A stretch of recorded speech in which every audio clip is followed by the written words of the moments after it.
ஆண்டவருடைய பிள்ளைகள் எல்லாம் ஆண்டவருடைய வாக்கு தத்தத்தை நீங்கள் நிறைய நம்பணும், அதை நீங்கள் அறிக்கை செய்யணும்.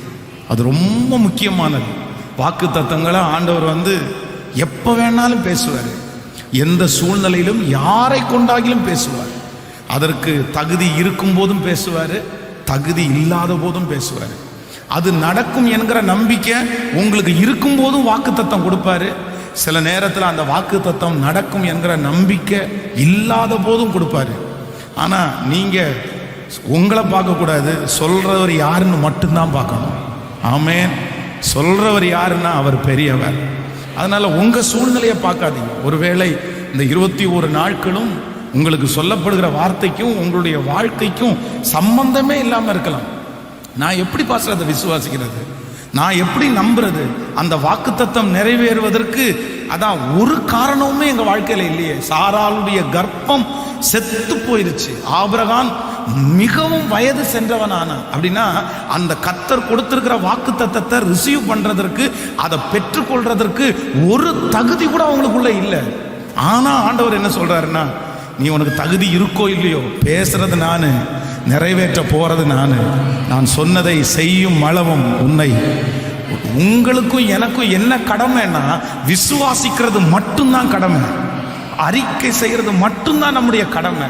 நீங்க இந்த 7 நாட்களும் சொல்லப்படுகிற வாக்கு தத்தத்தை நீங்க ரொம்ப நம்பி நீங்க அறிக்கை செய்யணும். ஆண்டவரே நான் நம்புறேன், ஆண்டவரே இது எனக்காக பேசப்பட்டது, நீர் என்னோட பேசுறது, இந்த வாக்கு தத்தம் எனக்கு தான், நான் அதை சுதந்திரிக்கிறேன், நான் இதை எனக்காக எடுத்துக்கொள்றேன்.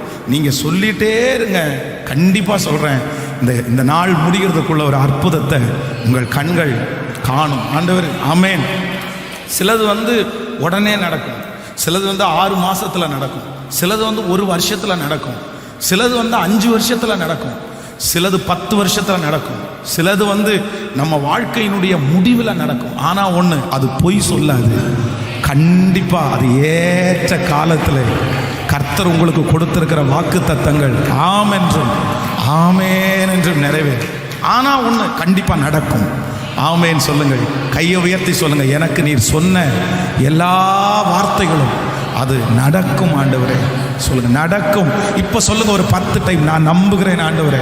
ஒவ்வொருத்தரும் சொல்லுங்க, ஆண்டவரே நான் நம்புறேன், நான் விசுவாசிக்கிறேன், அது எனக்குரியது, நான் அதை எனக்கு எடுத்துக்கொள்றேன் ஆண்டவரே. இந்த 21 நாட்களும் நீர் இதற்கு முன்பாக பேசின, இனி பேச போகிற அத்தனை வாக்கு தத்தங்களும் எனக்கும் என்னுடைய பிள்ளைகளுக்கும் ஆண்டவரே என்னுடைய குடும்பத்திற்கும் உரியது, அது எனக்குரியது, எனக்குரியது. எத்தனை பேர் ஆமோதிக்கிறீர்கள்? ஸோ ஒவ்வொரு நாளும் செய்தி கொடுக்கறதற்கு முன்பாக நம்ம மாற வேண்டிய சில காரியத்தை குறித்து ஆண்டவர் நம்மோடு கூட பேசி கொண்டிருக்கிறார். இன்றைக்கு ஆண்டவருடைய பிள்ளைகளுக்கு ரொம்ப கவனமாக இருக்க வேண்டியது என்ன, ஆண்டவருடைய வார்த்தைக்கு கீழ்ப்படுகிறதுல நம்ம ரொம்ப முக்கியமாக இருக்கணும். அதற்கு சில நேரத்தில் ஆண்டவருடைய வார்த்தை பேசப்படும் போது நம்ம கேள்வி எல்லாம் கேட்டக்கூடாது. சிலர் என்ன பண்றாங்க அப்படின்னா, ஆண்டவருடைய வார்த்தை தனக்கு நேராய் வரும்போது நிறைய பேர் கேள்வி கேட்கறாங்க. என்ன, அதை அப்படி செஞ்சாதான் நடக்குமா, அப்படி இருந்தாதான் நடக்குமா, அப்படி நான் கீழ்ப்படிஞ்சாதான் அதை கர்த்தர் செய்வாரா அப்படின்னு நிறைய பேர் கேள்வி கேட்கிறாங்க. ஆனா ஆபிரகாமை குறித்து வேதம் சொல்லுது, தன்னுடைய பிள்ளையை கொண்டு போய் பலி செலுத்து அப்படின்னு சொன்னதற்கு பிறகு ஒரு கேள்வி கூட ஆண்டவரிடத்துல கேட்கல. ஆண்டவரே கண்டிப்பா பண்ணி தான் ஆகணுமா, இல்லை இதுக்கு வேற ஏதாவது ஆப்ஷன்ஸ் இருக்கா, நீ ஏன் இப்படி நினைக்கிறீங்க, இது நீங்க என்ன டெஸ்ட் பண்றீங்களா, அவ்வளவுதான், நீ உன்னுடைய புத்திரன், உன் ஏகசுதன், உன்னுடைய நேச குமாரனை எடுத்துக்கொண்டு போய் மோரியா மலையிலே எனக்காக பலி செலுத்து அப்படின்னு சொன்ன அடுத்த நிமிஷத்துல தன்னுடைய மனைவியினிடத்துல கூட அவன் ஷேர் பண்ணல. ஏன் அப்படின்னா, நான் கேட்க மாட்டேன், நான் கீழ்ப்படிஞ்சிருவேன். ஒருவேளை எப்பவுமே ஜென்ஸை விட லேடிஸுக்கு குழந்தைங்க மேல ரொம்ப பாசம் அதிகமா இருக்கும். ஒருவேளை கர்த்தருடைய வார்த்தையை மனைவி தடுத்து நிறுத்திட்டாருன்னா, அவங்க கீழ்ப்படியாம போயிட்டாங்கன்னா, ஆண்டவருடைய வார்த்தைக்கு நம்மளால கீழ்ப்படியாம போக முடியுமேன்னு சொல்லி அவங்கள்ட்ட கூட ஷேர் பண்ணல, தான் கூட வந்த வேலைக்காரங்கள்ட்ட கூட ஷேர் பண்ணல, அப்படியே போய் கீழ்ப்படிஞ்சான். கவனிங்க, அவனுடைய பிள்ளையை எடுக்கிறாரு, அந்த பலிபீடத்தின் மேல கட்டுறாரு, கட்டைகளை எல்லாம் அடக்குறாரு. அது வரைக்கும் அந்த ஆட்டுக்குட்டி அங்க பக்கத்துல இருக்கிற முள் செடியில தான் கிடக்குது. ஆனா அவருடைய கண்ணுக்கு தெரியல. பாருங்களேன், அவருடைய கண்ணுக்கு தெரியல. எப்ப தெரிஞ்சிருச்சு அப்படின்னு சொன்னா, தன்னுடைய பட்டயத்தை எடுத்து அந்த பிள்ளைய பலி செலுத்த போகிற அந்த நிமிஷத்துல தான் ஆண்டவர் சொல்றாரு, போதும்பா, நீ இப்போ உத்தமன் எனக்கு தெரியும், நீ என் வார்த்தைக்கு கீழ்ப்படுகிறேன்னு தெரியும். அது வரைக்கும் அவனுடைய கண்ணுக்கு தெரியாத ஆட்டுக்குட்டி அவன் கண்ணு திறக்கும் போது கரெக்டா அந்த ஆட்டுக்குட்டியை கண்ணுக்கு தெரிஞ்சிருச்சாங்க. நல்லா கவனிங்க, நீங்க ஒன்று நினைத்துக் கொள்ளுங்கள், ஆண்டவர் பொல்லாங்கினால் நம்மை சோதிக்கிறவர் அல்ல. பொல்லாங்கினால் ஆண்டவர் நம்மளை சோதிக்க மாட்டாரு. ஆனா ஆண்டவர் ஒரு காரியத்திற்கு உங்களை கீழ்ப்படிய சொன்னாருன்னா நீங்க எதையுமே எதிர்பார்க்காதீங்க, எந்த கேள்வியுமே கேட்காதீங்க, நீங்க கீழ்ப்படிய மட்டும் செய்யுங்க.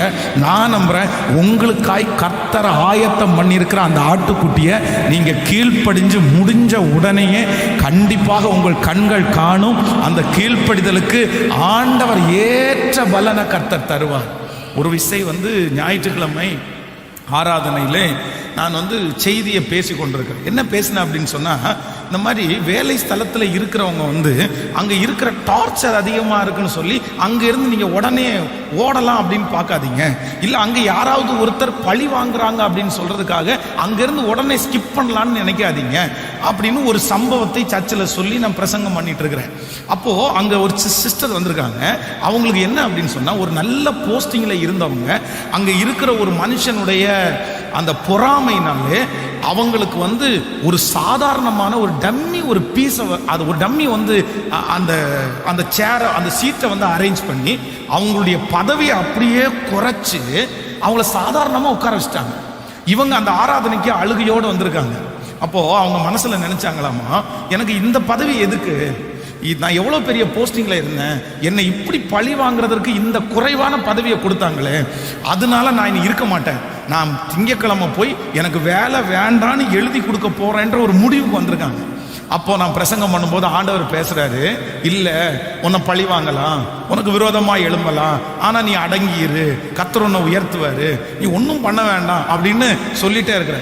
இந்த வார்த்தைக்கு அவர்கள் கீழ்ப்படிந்து ஒரு உயர்ந்த போஸ்டிங்கில் இருந்தவங்க அதற்கு தாழ்ந்து சரியாண்டவரே அப்படின்னு போய் கிட்டத்தட்ட 2-3 வருடங்கள் இவங்களுக்கு டீ வாங்கி கொடுத்தவங்க, இவங்களை பார்த்து வணக்கம் சொன்னவங்களுக்கெல்லாம் இவங்க டீ வாங்கி கொடுத்து இவங்க வணக்கம் சொல்ல வேண்டிய சூழ்நிலையில் தள்ளப்பட்டார்களாமா.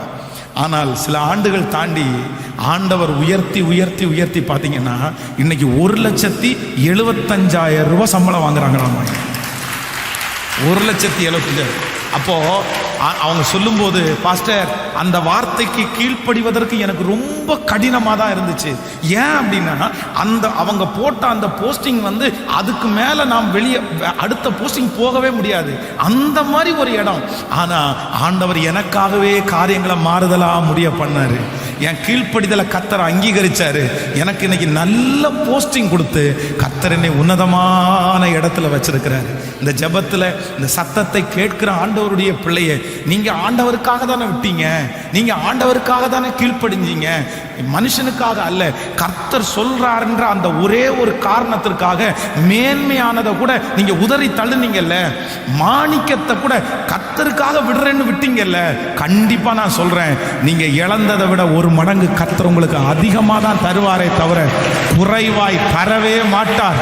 நீங்க ஆண்டவரை உங்களுக்கு முன்னாடி வச்சு நீங்க இழந்தது கொஞ்சம், ஆனா கர்த்தர் உங்களுக்கு நிறைய தருவாரு. சுத்தி இருக்கிறவங்க எல்லாம் உங்களை பார்த்து சொல்லலாம், நீ இந்த மாதிரி ஒரு ஆப்பர்ச்சுனிட்டியை விட்டுட்டியே, இந்த மாதிரி ஒரு வாய்ப்பை விட்டுருக்கிறியே, இந்த மாதிரி ஒரு பையன் கிடைப்பானா, இந்த மாதிரி ஒரு பொண்ணு கிடைப்பாளா, இந்த மாதிரி ஒரு குடும்பம் கிடைக்குமா, இந்த மாதிரி ஒரு வேலை கிடைக்குமா. ஆனா நீங்க கர்த்தருக்காக விட்டுருக்கீங்க, ஆண்டவர் சொன்னார்ன்றதுக்காக தூக்கி போட்டீங்க, உங்க ஆசையெல்லாம் நீங்க அப்படியே கர்த்தருக்காக அழிச்சிங்க. எனக்கு நீங்க தான் வேணும்னு கர்த்தரிடத்துல சொன்னீங்க. நான் நம்புறேன், அவருடைய நாமத்திற்காய் காண்பித்த பிரயாசத்தை அவர் மறக்க மாட்டார். எத்தனை பேர் சொல்றீங்க மறக்க மாட்டார்? அப்போஸ்தலனாகிய பவுல் ஊழியத்திற்காக தன்னுடைய ஆசீர்வாதத்தை எல்லாம் இழந்துட்டு, அதான் அவர் ஊழியத்திற்காக என்றாகும் போது கிட்டத்தட்ட 3 கோடிக்கு சொந்தக்காரர் அப்படின்னு சொல்லி வேத ஆராய்ச்சியாளர்கள் சொல்லுகிறாங்க. அதுக்கு முன்னாடி ஊழியத்துக்கு வர்றதுக்கு முன்னாடி ஒரு பெரிய கப்பலுக்கு அவர் ஓனரா இருந்தாரு அப்படின்னு சொல்றாங்க. அதுக்கு முன்னாடி அவருக்கு இருந்த அதிகாரம் வேற. ராஜாக்கிடத்துல போய் லெட்டரை வாங்கிட்டு போய் குதிரையில பிரயாணம் பண்ணி இவருக்கு பிடிக்காதவங்களை அரெஸ்ட் பண்ற அளவிற்கு அவருக்கு பலன் இருந்துச்சு. இவர் நினைச்சா அவங்கள அரெஸ்ட் பண்ணலாம், இவர் நினைச்சா அவங்கள சிறைச்சாலையில போடலாம். ஆனா எல்லாத்தையும் ஆண்டவர் ஒரு வார்த்தை சொல்றாரு, சவுலே சவுலே முள்ளில் உதைக்கிறது உனக்கு கடினமா. உடனே ஆண்டவரை பார்த்து கேட்கிறாரு, ஆண்டவரே நீர் யார், நீர் யார், நான் என்ன செய்ய சித்தமா இருக்கிறேன். அப்பதான் ஆண்டவர் சொல்றாரு, எல்லாத்தையும் விட்டுட்டு என் ஊழியத்துக்காக வாழ்றாரு. எல்லாத்தையும் விட்டுட்டு ஊழியத்திற்காக அர்ப்பணித்தாரு. அவர் என்ன பெற்றுக்கொண்டாருன்னா, இன்னைக்கு வரைக்கும் அந்த அப்போஸ்தலனாகிய பவுல் அப்போஸ்தலர்களில் முதன்மையானவனாய் இருக்கிறார். ஆமென் சொல்லுவோம். அவர் ஒருவேளை அந்த வார்த்தைக்கு கீழ்ப்படியலைன்னா வெறும் சொத்துக்காரரா மட்டும்தான் இருந்திருப்பாரு. ஆனா இன்னைக்கு லட்சக்கணக்கான ஆத்துமாக்களுக்கு அவர் அதிகாரியாய் கர்த்தர் வைத்தார். அதனால நான் இந்த ஜெபத்துல நம்புறேன், தேவ பிள்ளையே தயவு செய்து கீழ்ப்படிங்க, கீழ்ப்படிங்க. கீழ்ப்படுகிறது என்கிறது பெரிய ஆசீர்வாதம். ஆண்டவர் இந்த டிவியை பார்க்காத அப்படின்னு சொன்னாருன்னா கீழ்ப்படிங்க. இந்த இடத்துல இந்த மனுஷனிடத்துல பேசாதன்னு சொன்னா உடனே கீழ்ப்படிங்க. ஆண்டவர் சொல்றதெல்லாம் கீழ்ப்படிஞ்சு கீழ்ப்படிஞ்சு பழகுங்க. ஆண்டவர் சொல்றார், பலியை பார்க்கிலும் கீழ்ப்படிதல் தான் கர்த்தருக்கு உத்தமம். ஆட்டு கடற்கனின் நினைத்தை பார்க்கிலும் செவி கொடுத்தலே கர்த்தருக்கு பிரியம். ஆண்டவர் உங்கள்கிட்ட ஒண்ணுமே கேட்கல. நீங்க ஜெபிக்கிற ஜெபம் அடுத்ததுதான், நீங்க ஆராதிக்க ஆராதனை அடுத்தது, நீங்க கொடுக்கிற காணிக்க அடுத்தது. ஆனா ஆண்டவர் முதல்ல என்ன எதிர்பார்க்கிறாருன்னா, நான் சொல்ற வார்த்தைக்கு நீ என்ன பண்ணுனா கீழ்ப்படி. உங்கள்கிட்ட ஆண்டவர் பேசுவாரு, இதை நீ வச்சுக்கோ, இதை நீ விடு, இதுல நீ வீக்கா இருக்க. ஆனா சில காரியத்தை மனுஷனுக்காக புடிச்சு வைக்காதீங்க, சொந்தக்காரங்களுக்காக புடிச்சு வைக்காதீங்க. என் கூட வேலை பார்க்குறவங்க என்ன நினைப்பாங்க, பக்கத்து வீட்டில் அவங்க என்ன நினைப்பாங்க, அதுக்காக நான் கீழ்ப்படிய மாட்டேன், என் மானம் போயிடும், அப்படியெல்லாம் சொல்லாதீங்க. ஆண்டவர் சொன்னார்னா அடுத்த நிமிஷத்துல எனக்கு நஷ்டமானா கூட பரவாயில்ல, நான் கீழ்ப்படுகிறேன்னு கீழ்ப்படிங்க. அந்த நஷ்டத்தை லாபமா மாத்துறதற்கு என் கர்த்தர் வல்லவரா இருக்கிறார். நம்புறவங்க கையை மேல தட்டி, கைகளை மேல தட்டி, ஆண்டவரே எனக்கு ஒரு பலன் தாரும், நான் கீழ்ப்படுகிறதற்கு பலன் தாரும், நான் கீழ்ப்படுகிறதற்கு பலன் தாரும், கீழ்ப்படுகிறதற்கு பலன் தாரும். கவனிங்க, கீழ்ப்படிதலுக்கு நீங்க சாக்கு போக்கு சொல்லவே முடியாது. சவுல ஆண்டவர் போகும்போது தீர்க்கதரிசி சொல்லிட்டு போறாரு, எப்பா ஆண்டவர் சொல்றாரு நான் வர்ற வரைக்கும் நீ வெயிட் பண்ணு, நான் வர்ற வரைக்கும் நீ காத்திருக்கணும்னு சொல்லிட்டு போறாரு. ஆனா இந்த சவுல் என்ன பண்றாரு அப்படின்னா, அவர் வர்றதற்கு முன்னாடியே பாத்தீங்கன்னா ஜனங்கள் எல்லாம் சிதறி போறதுக்கு கொஞ்சம் லேட் ஆகுற தெரிஞ்ச உடனே அவர் பலி செலுத்த ஆரம்பிச்சிட்டார். இப்ப சாமுவேல் வர்றாரு, என்ன காரியம் பண்ணுனப்பா, நீ என்ன சொன்ன, நான் வர்ற வரைக்கும் உன்னை வெயிட் பண்ண தானே சொன்ன, நீ ஏன் வெயிட் பண்ணல? உடனே அவர் காரணத்தை சொல்றாரு, நான் கீழ்ப்படியாம போனதுக்கு காரணம் இருக்குது. ஏன்னா எதிரிகள் பக்கத்துல வந்துட்டே இருக்காங்க, எங்கிட்ட இருக்கிற சேவகர்கள்ல ஒவ்வொருத்தரா கிளம்பி போயிட்டே இருக்காங்க. இப்ப நான் மட்டும் தனியா இருக்கிறேன், அவங்கள ஜெயிச்சே ஆகணும். நீங்க வர்றதுக்கு இன்னும் கொஞ்சம் லேட் ஆயிடுச்சுன்னா இவங்க எல்லாருமே சிதறி போயிட்டாங்க, நான் என்ன பண்ணுவேன்? காரணம் சரிதானே. அவன் சொன்ன காரணம் பாத்தீங்க அப்படின்னா நம்ம பார்வைக்கு சரியானதா தான் இருக்கும், உண்மைதான். ஒரு ராஜாவுக்கு ரொம்ப ரொம்ப முக்கியமானது தான் கூட இருக்கிற தளபதிகள், தான் கூட இருக்கிற வேலை செய்யறவங்க. அவங்களே போயிட்டாங்கன்னா அவர் யாரை கொண்டு அவர் யுத்தம் பண்ணுவாரு? ஆனா தேவ மனுஷன் சொல்றாரு, ஜெயம் கொடுக்கிறது கர்த்தர் வேலை, ஜெயிக்க பண்றது கர்த்தர் வேலை. கீழ்ப்படுகிறதற்கு சாக்கு போக்கு சொல்றதற்கு ஆண்டவர் ஒரு நாளும் உங்களுக்கு வழி கொடுக்கவே மாட்டார். நீங்க இது இப்படி நடந்தா இப்படி ஆகுமே, இப்படி நடந்தா, நீங்க எதுக்கு அப்படி சொல்றீங்க? நீங்க எதுக்கு அப்படி சொல்லணும்? இல்ல இல்ல, கர்த்தர் அதை எதிர்பார்க்கவே இல்லை. உங்கள்கிட்ட சொன்னது என்ன அப்படின்னா, நீ போய் எடுத்துட்டு வா, நீ போய் செய், மற்றது எவ்வளவா இருந்தாலும் யார் பார்த்துக்குவான்னா கர்த்தரே பார்த்துக்குவான். எல்லாரும் கையை உயர்த்தி என்ன சொல்ல போறோம்னா, ஆண்டவரே எனக்கு கீழ்ப்படுகிறதற்கு ஒரு இருதயத்தை மட்டும் எனக்கு தாங்க சொல்லுங்க. எல்லாரும் ஆண்டவரிடத்துல கேளுங்க, ஆண்டவரே நீர் என்ன சொன்னாலும் நான் ஒரு கேள்வி கூட கேட்காம நான் கீழ்ப்படியணும். ஆண்டவர், வாலிப தம்பி நீ சொல்லு, மகா நீ சொல்லு, நான் நம்புறேன் இந்த 21 நாள்ல கர்த்தர் உனக்கு ஒரு பெரிய அற்புதத்தை செய்வார். எத்தனையோ வாலிபர்கள் இந்த உலகத்துல அங்கேயும் இங்கேயும் அலைஞ்சு திரியும் போது, அதுவும் இந்த மாதிரி நாட்களில் எங்கெங்கயோ சுத்திட்டு இருக்கும் போது, நீ கர்த்தர் சமூகத்துல வந்திருக்கிறதற்கு ஆண்டவர் உன்னை வெட்கப்படுத்துவாரோ? ஆண்டவர் உன்னை ஆசீர்வதிக்காம விட்டுருவாரோ? கண்டிப்பா சொல்றேன், மனுஷன் மறக்கலாம், கர்த்தர் மறக்க மாட்டார், கர்த்தர் மறக்க மாட்டார். இந்த சத்தத்தை கேட்டு கொண்டிருக்கிறீங்கல்ல, ஆண்டவர் மறக்க மாட்டார். சொல்லுங்க, ஆண்டவரே நான் கேள்வியே கேட்காம கீழ்ப்படியக்கூடிய ஒரு இருதயத்தை எனக்கு தாரும் ஆண்டவரேன்னு கேளு. ஒவ்வொருத்தரும் கேளுங்க, ஏசப்பாட்ட, ஆண்டவரே ஏசப்பா எனக்கு ஒரு கிருபையை தாங்க ராஜா. சொல்லுங்க, முழு பலத்தோட சொல்லுங்க, ஆண்டவரே எனக்கு ஒரு கிருபையை தாரும் ஆண்டவரே. அப்பா அப்பா அப்பா, ஸ்தோத்திரம் ஸ்தோத்திரம் ஸ்தோத்திரம் ஸ்தோத்திரம். ஆண்டவரே எந்த கேள்வியுமே கேட்காம, ஆண்டவரே நான் எந்த கேள்வியும் கேட்காம நான் கீழ்ப்படியக்கூடிய ஒரு கிருபையை கர்த்தர் எனக்கு தாரும். ஆமென். ஆண்டவர் உங்களை ஆசீர்வதிப்பார். ஸோ எல்லாத்துக்கும் நீங்கள் என்ன பண்ணுங்க அப்படின்னா, ஆண்டவர் சொன்னார் அப்படின்னு சொன்னார், எஸ்லோ நான் அப்படியே கேட்குறேன் ஆண்டவர், அப்படியே கேட்குறேன் ஆண்டவர். இன்றைக்கு நமக்கு கொடுத்த வாக்கு தத்தத்தை, வேதத்தை திறந்து நம்ம வாசிக்க போகிறோம். 40ஆம் அதிகாரம், ஆதியாகமம் 40வது அதிகாரம். உங்கள் கையில் எல்லாருடைய கையிலையும் கார்டு கிடச்சிச்சா? வாக்கு தத்தம் கிடச்சிருக்கா? கிடைக்காதவங்க பின்னாடி இருக்கும், நீங்கள் வாங்கிட்டு போங்க. இதுக்கு முன்னாடி உள்ள நாளும் கிடைக்காதவங்க அந்த வாக்கு தத்தங்கள் 7 கிட்டத்தட்ட 6 வாக்கு தத்தங்கள் இருக்கும், அது பிரிண்ட் பண்ணி வச்சிருக்கிறோம். தேவைப்படுகிறவங்க அதை வாங்கி கொண்டு போங்க. வாசிக்கலாம். ஆதியாகமம் 40ஆம் அதிகாரத்திலே நீங்கள் 13வது வசனத்தை வாசிக்கலாமே. 3 நாளைக்குள்ளே பார்வோன் உன் தலையை உயர்த்தி உன்னை மறுபடியும் உன் நிலையிலே நிறுத்துவார். முன்னே நீ அவருக்கு பானம் கொண்டு வந்த வழக்கத்தின்படியே பார்வோனின் பாத்திரத்தை அவன் கையிலே கொடுப்பாய். இன்னொரு விஷயம் கூட வாசிக்கலாம். 3 நாளைக்குள்ளே பார்வோன் உன் தலையை உயர்த்தி உன்னை மறுபடியும் உன் நிலையிலே நிறுத்துவார். நீ முன் அவருக்கு பானம் கொடுத்து வந்த வழக்கத்தின்படி பார்வோனின் பாத்திரத்தை அவன் கையிலே கொடுப்பாய். ஆண்டவருடைய பிள்ளைகளே, இந்த 8வது நாளிலே ஒரு வாக்கு தத்தத்திற்காக நான் ஆண்டவருடைய சமூகத்தில் ஜெபிச்ச போது ஆண்டவர் என்னுடைய இருதயத்தில் பேசின வார்த்தை என்ன அப்படின்னா, உன்னை மறுபடியும் உன் நிலையிலே நான் நிறுத்துவேன் என்று கர்த்தர் வாக்கு கொடுக்கிறார். உன்னை மறுபடியும் உன் நிலையிலே உன்னை நான் நிறுத்துவேன். இந்த சத்தத்தை கேட்கிற அன்பு தேவனுடைய பிள்ளைகளே, நீங்கள் ஒரு நல்ல நிலைமையிலே ஒருவேளை இருந்திருக்கலாம். இந்த வசனம் எப்படி சொல்லப்படுது அப்படின்னு சொன்னா, பார்வோனுக்கு விரோதமாக 2 பேர் எழும்பினார்கள் என்கிற செய்தி பார்வோனுக்கு வருது. அந்த உள்ளுக்குள்ளேயே ராஜாங்கத்திற்கு விரோதமாய் செயல்பட்டு எப்படியாவது பார்வோனை அழிக்கணும் அப்படின்னு 2 பேர் மேலே சந்தேகம் கொடுக்கப்படுது.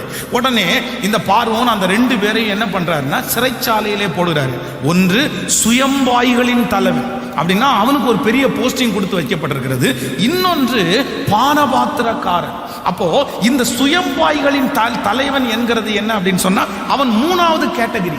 அப்படின்னா ராஜாவை அவன் எப்பவாவது ஒரு டைம் தான் பார்க்க முடியும், சில மாதத்திற்கு ஒரு டைம் தான் சந்திக்க முடியும். ஆனா இந்த பானபாத்திரக்காரனுடைய தலைவன் என்கிறவன் டெய்லி ராஜாவை சந்திக்கணும். அவருக்கு முன்னாடி பானபாத்திரம் அப்படின்னு சொன்னா உங்களுக்கு தெரியும்னு நினைக்கிறேன். ராஜாவுக்கு திராட்சரசத்தை ஆகிலும் உணவை ஆகிலும் பக்கத்துல நின்று அதை டேஸ்ட் பார்த்து அது நல்லதா கெட்டதா அப்படின்னு டெஸ்ட் பண்ணி அனுப்புகிற உத்தியோகம் தான் இந்த பானபாத்திரக்காரனுடைய உத்தியோகம். அப்போ அவருக்கு இந்த 2 பேர் மேலேயும் சந்தேகம் வருது. நான் என்ன நம்புறேன் அப்படின்னா, சுயம்பாய்களின் தலைவனை கூட விட்டுருவாரு, ஆனா இந்த பானபாத்திரக்காரனை கண்டிப்பா விட முடியாது. ஏன் அப்படின்னா, சுயம்பாய்களின் தலைவனால அவருக்கு இருக்கிற ஆபத்து சிறிய ஆபத்து, ஆனா பானபாத்திரக்காரனுடைய தலைவனால வருகிற ஆபத்து மிகப்பெரிய ஆபத்து. இவங்க 2 பேரும் சிறைச்சாலைக்கு கடந்து போறாங்க. அப்போ அவங்க இரவிலே ஒரு சொப்பனத்தை பார்க்கறாங்க. அங்கே தேவனுடைய மனுஷனாகிய யோசேப்பு அங்க இருக்கிறார். இந்த பானபாத்திரக்காரன் நீதிமான். இந்த பானபாத்திரக்காரன் ராஜாவுக்கு விரோதமாக எதுவுமே செய்யல, இவனை சந்தேகத்தின் பேரிலே பிடிச்சு போட்டிருக்கிறாங்க. ஆனா ராஜாங்கத்தில் பொறுத்த அளவில் சிலர் மேல சந்தேகப்பட்டு பிடிச்சு போட்டா கூட அவங்கள சிறைச்சேதம் பண்ணிடுவாங்க, அவங்கள கொன்றுவாங்க. ஏன் அப்படின்னா, ஒருவேளை அவன் அப்படி இருந்தா கூட ராஜாவுடைய உயிர் தான் முக்கியமே தவிர அந்த மனுஷனுடைய உயிரை முக்கியமா நினைக்க மாட்டாங்க. இந்த சிறைச்சாலைக்குள்ளே தன்னுடைய உயிருக்கு பயந்து இருக்கிறான். எனக்கு உயிர் கிடைச்சா போதும், நான் திரும்ப வாழ்ந்தா போதும், ஏற்கனவே இருந்த போஸ்டிங் எனக்கு கிடைக்காட்டி கூட பரவாயில்ல, ராஜ சமூகத்தில் நான் அவருக்கு வேலை செய்யாட்டி கூட பரவாயில்ல, என்ன சாகாம என்ன உயிரோட வச்சிருந்தா போதும் அப்படின்னு நினைக்கிறான். அப்பதான் அந்த சொப்பனத்தினுடைய விளக்கத்தை யோசேப்பு சொல்லும் போது சொல்றாரு, நீ கவலைப்படாதப்பா, உன் உயிரை குறித்து நீ கவலைப்பட்டு இருக்கிற, நான் உயிரோட இருந்தா போதும் நினைக்கிறேன், ஆனா உனக்கு ஒரு வாக்கு கொடுக்கிறேன், நீ மறுபடியும் எந்த ஸ்தானத்திலிருந்து தள்ளப்பட்டாயோ, எந்த இடத்திலிருந்து எடுக்கப்பட்டாயோ, அந்த இடத்துல ஆண்டவர் உன்னை திரும்பவும் கொண்டு போய் நிறுத்தி உன்னை அழகுபடுத்துவார் என்று அந்த மனுஷனுக்கு கொடுத்த வாக்கின்படியே இந்த மனுஷன் ராஜாவுக்கு முன்பாக பானபாத்திரக்காரனாய் திரும்பவும் மாறினான். ஆனா நான் நம்புறேன், கர்த்தருடைய வார்த்தை எவ்வளவு உண்மை பாருங்க. இவன் மனதில் நினைக்கலாம், ஒருவேளை என்னுடைய உயிரை காப்பாற்றி மறுபடியும் எனக்கு ஜீவனை கொடுத்து இரக்கம் பாராட்டி நான் ராஜ சன்னிதானத்துக்குள்ள போனா கூட எனக்கு நான் இழந்து போன வேலை உடனே எனக்கு கிடைக்காது. பானபாத்திரக்காரனுடைய வேலை எனக்கு கிடைக்கிறதுக்கு வாய்ப்பு இல்லை, ஏன்னா அது முக்கியமான வேலை. ஆனா நீங்க வேதத்துல வாசிச்சு பாருங்க, கர்த்தர் சொன்ன வாக்குத்தத்தம் அப்படியே நிறைவேறினது. இந்த ஜெபத்துல இந்த சத்தத்தை கேட்கிறவங்க நீங்க இன்னைக்கு இதே சந்தேகத்துல இருக்கலாம், பாஸ்டர் எனக்கு ஆண்டவர் 1000 தான் கொடுத்தாலும் மறுபடியும் நான் நிற்க முடியுமா, மறுபடியும் நான் அந்த வேலையை செய்ய முடியுமா, மறுபடியும் நான் தலை நிமிர்ந்து வாழ்வேனா, என் பலன் எனக்கு இல்லை பாஸ்டர், என்னுடைய திறமைகள் எனக்கு இல்லை பாஸ்டர், நான் அந்த காரியத்தை எல்லாம் விட்டு பல வருடங்கள் ஆயிருச்சு, ஒருவேளை அப்படிப்பட்ட ஒரு சூழ்நிலை வந்தா கூட பழையது மாதிரி என்னால இருக்க முடியும்ன்ற நம்பிக்கை எனக்கு இல்லைன்னு வந்திருக்கலாம். ஆனா ஆண்டவர் உங்களை மறுபடியும் அந்த இடத்துல நிறுத்துவாரே, ஆனால் அதற்கு வேண்டிய சகல பலன் உங்களுக்கு வரும், ஆரோக்கியம் உங்களுக்கு வரும். உன்னை நீ இழந்து போன அந்த இடத்திலே உன் தலையை உயர்த்தி உன்னை மறுபடியும் உன் நிலையிலே கர்த்தர் உன்னை நிறுத்துவேன் என்று கர்த்தர் வாக்கு கொடுக்கிறார்.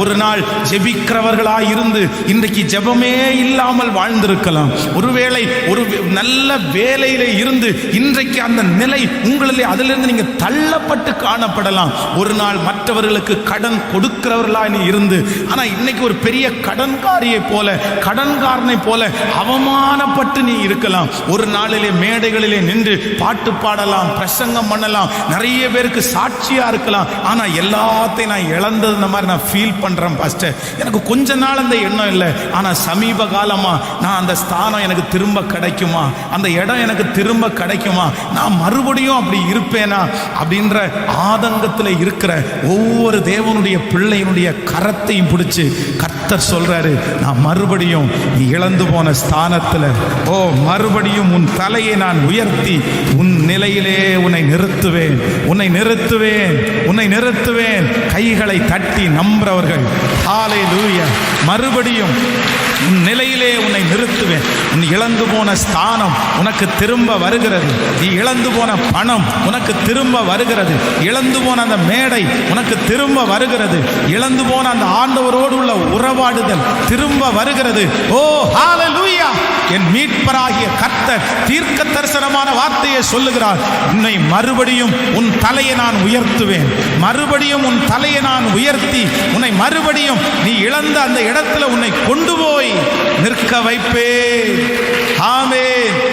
எனக்கு குறித்ததை முறைவேற்றி முடிப்பவர் நீரே ஐயா, நீரே எனக்காக யாவை செய்து முடிப்பவர் நீரே ஐயா, நீரே எனக்கு குறித்ததை நிறைவேற்றி முடிப்பவர் நீரே ஐயா, நீரே எனக்காக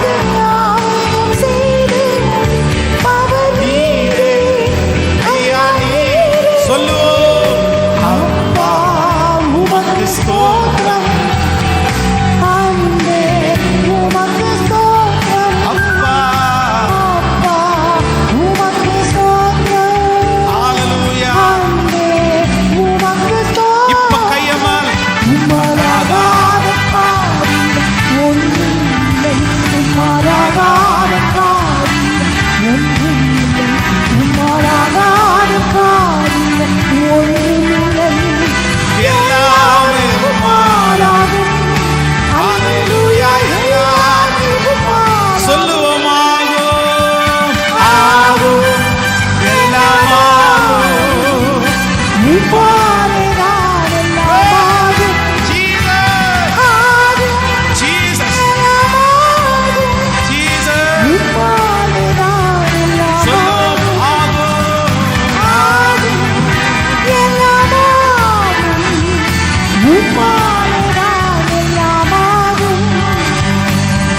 உம்மாலதான் எல்லாமா. ஆமென் சொல்லுவோம். எத்தனை பேர் விசுவாசிக்கிறீர்கள்? ஆம், கர்த்தருடைய வார்த்தை பொய் உரையாது. உன் பிள்ளை தள்ளப்பட்ட ஸ்தானத்தில் ஆண்டவர் மறுபடியும் அவனை கொண்டு வச்சு கர்த்தர் அழகு பார்ப்பார். உங்க குடும்பம் தள்ளப்பட்ட இடத்துல ஆண்டவர் சொல்றார், மறுபடியும் அந்த ஸ்தானத்தில். ஒரு நாள் தெரியாம நான் அப்படி செஞ்சிட்டேன் பாஸ்டர், அந்த ஸ்தானத்தினுடைய மேன்மை எனக்கு தெரியல, நான் தான் மிஸ்டேக் பண்ணேன். ஆண்டவர் எனக்கு கொடுக்காத எதுவுமே இல்லை பாஸ்டர், ஆண்டவர் எனக்கு ரொம்ப நல்லா கொடுத்துருந்தாரு. ஆனால் அன்னைக்கு யாரோ ஒருத்தருடைய வார்த்தையை நான் கேட்டு இந்த மாதிரி இழந்துட்டேன். நான் எனக்குள்ள ஒரு கொஞ்சம் கோபம், அந்த ஸ்தானத்தை உதறி தள்ளிட்டு நான் வந்துட்டேன். எனக்கு வேண்டான்னு தூக்கி போட்டேன். நான் செஞ்ச ஒரு சின்ன மிஸ்டேக் பாஸ்டர். அந்த இடத்துல இருந்து நான் ஒன்றுமே இல்லாமல் திரும்ப துரத்தப்பட்ட ஒரு சூழ்நிலையில் இருக்கிறேன். யாரோ ஒருத்தர் இங்கே ஃபீல் பண்ணிகிட்டே இருக்கலாம். என் வாழ்க்கையில் அடித்த ஒரு பெரிய புயல், எங்கள் குடும்பத்தில் வந்த ஒரு பெரிய பிரச்சனை, நான் அந்த ஸ்தானத்திலிருந்து வெளியே வர்றதுக்கு ஒரு காரணமாகவே மாறிடுச்சு. நான் அப்படி எதிர்பார்க்கல பாஸ்டர், நான் அப்படி நினைக்கவே இல்லை. ஆனால் நான் அதுலேருந்து வெளியே வந்துட்டேன். திரும்ப அந்த இடத்துக்கு உள்ளே போகணும், அந்த காரியத்தை செய்யணும்னு நான் நினைக்கும் போது என்னால் முடியல. நான் இப்படியே இருந்துருவேணும்னு எனக்கு பயமாக இருக்குது பாஸ்டர். என் வாழ்க்கை இப்படியே போயிருமோ, என் பிள்ளையினுடைய வாழ்க்கை இப்படியே போயிருமோ, எனக்கு ஒரே கலக்கமாக இருக்குது பாஸ்டர். மறுபடியும் நான் அப்படி நிற்க மாட்டேனா? மறுபடியும் நான் இழந்து போன ஸ்தானம் எனக்கு கிடைச்சிடாதா? ஆண்டவர் இன்றைக்கு உங்களுடைய இருதயத்தினுடைய அழுகையை கர்த்தர் பார்க்கிறார், அந்த வேதனையை கர்த்தர் பார்க்கிறார். அவர் தான் வாக்கு கொடுக்கிறாரு, உன் இருதயம் கலங்க வேண்டாம், உன் இருதயம் கலங்க வேண்டாம், நான் உன்னை மறுபடியும் உன் ஸ்தானத்திலே உன்னை நான் நிறுத்துவேன், மறுபடியும் நான் உன்னை உன் ஸ்தானத்திலே நிறுத்துவேன். அதற்கு எந்த வழியுமே இல்லாவிட்டாலும் என் தேவரீர் சகலத்தையும் செய்ய வல்லவர், அவர் செய்ய நினைத்தது தடைபடவே தடைபட. ஒரு 10 டைம் கையை உயர்த்தி சொல்லுங்க, நான் நம்புறேன்றதை மட்டும் சொல்லுங்க, சொல்லிட்டே இருங்க. எந்த வழியுமே இல்லைன்னா கூட நம்புற ஆண்டவரேன்னு சொல்லுங்க, சொல்லுங்க சொல்லுங்க. பழைய சந்தோஷம் உங்களுக்கு திரும்ப வரும், பழைய உற்சாகம் உங்களுக்கு திரும்ப வரும், பழைய அழகு உங்களுக்கு திரும்ப வரும். சொல்லுங்க, அறிக்கை செஞ்சுட்டு அப்படியே கர்த்தர் கேட்கிறார், கர்த்தர் பார்க்கிறார், கர்த்தர் பார்க்கிறார். அந்த சுறுசுறுப்பு திரும்ப வரும். இழந்தது இழந்தது தானே அப்படின்னு சொல்ல வேண்டாம். இழந்ததை கர்த்தர் திரும்ப கொடுக்கிறவர் அல்லவா, இழந்ததை கர்த்தர் திரும்ப கொடுக்கிறவர் அல்லவா. உன் தலையை நான் உயர்த்தி உன்னை மறுபடியும் அதே இடத்துல நான் நிறுத்துவேன். ஆமேன்னு சொல்லுங்க. ஆண்டவருக்கு ஒரு மனுஷனை பழைய இடத்துல இல்லைன்னா இழந்து போன ஒரு இடத்துல கர்த்தர் மறுபடியும் அவனை நிறுத்துறது ரொம்ப சுலபம் அப்படின்றத ஒரு மனுஷனுடைய வாழ்க்கை நமக்கு ரொம்ப அழகாக போதிக்குது. நீங்கள் வேதத்தில் வாசிப்பீர்களே ஆனால் தானியேலின் தீர்க்கதரிசன புஸ்தகத்தை எடுங்கள். தானியேலின் தீர்க்கதரிசன புஸ்தகம் 4ஆம் அதிகாரத்திலே 29வது வசனத்தை நம்ம வாசிக்கும் போது, தானியேலின் தீர்க்கதரிசன புஸ்தகம் 24ஆம் அதிகாரத்தை எடுத்துக்கொள்ளலாம். தானியேலின் தீர்க்கதரிசன புஸ்தகம் ஸ்தோத்திரம் 4வது அதிகாரத்திலே 29வது வசனத்திலிருந்து நம்ம வாசிக்க போகிறோம். 24ஆம் அதிகாரம் 29வது வசனத்திலிருந்து வாசிப்பீர்களே ஆனால் வேதம் நமக்கு சொல்லுகிறது, 12 மாதம் சென்ற பின்பு ராஜா பாபிலோனின் ராஜ்யத்தின் அரண்மனையிலே உலாவிக் கொண்டிருந்த போது, இது என் வல்லமையின் பராக்கிரமத்தினால் என் மகிமை பிரஸ்தாபத்திற்கென்று ராஜ்யத்தினுடைய அரண்மனைக்காக நான் கட்டின மகா பாபிலோன் அல்லவா என்று சொன்னான்.